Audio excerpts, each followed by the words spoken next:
omukoro gwo kwijuka emyaka 25 Ankole Farmers and Traders Sacco gutankire na bandi bari kwetorora mu rurembo rwa Mbarara.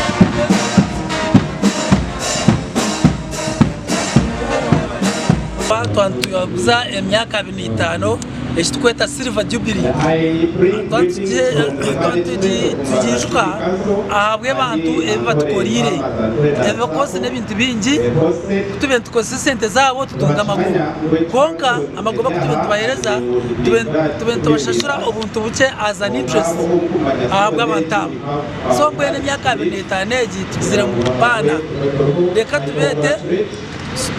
turebe twajya gusa nabo twasiba nabo bashemererwa kandi nabo kuba nataye bagumene bamanyangura azima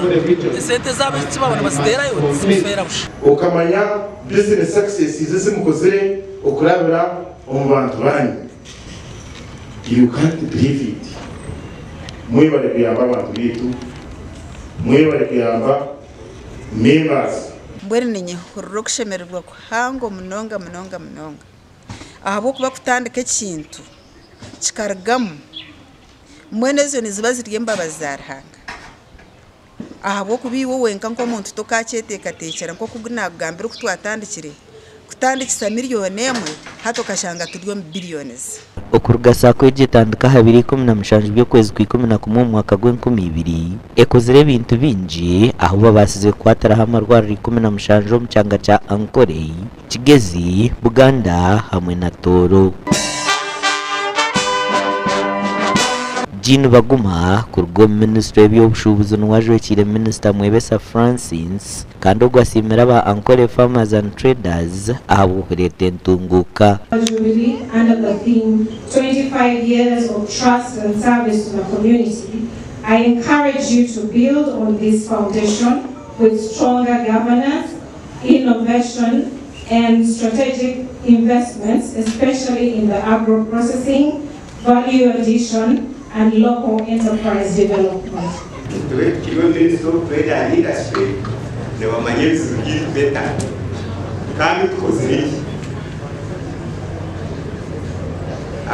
Minister of Finance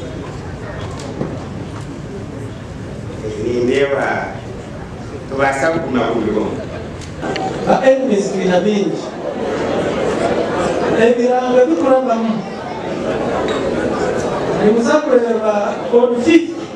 nandika mahurire ndikugambira ba members ba SACCOs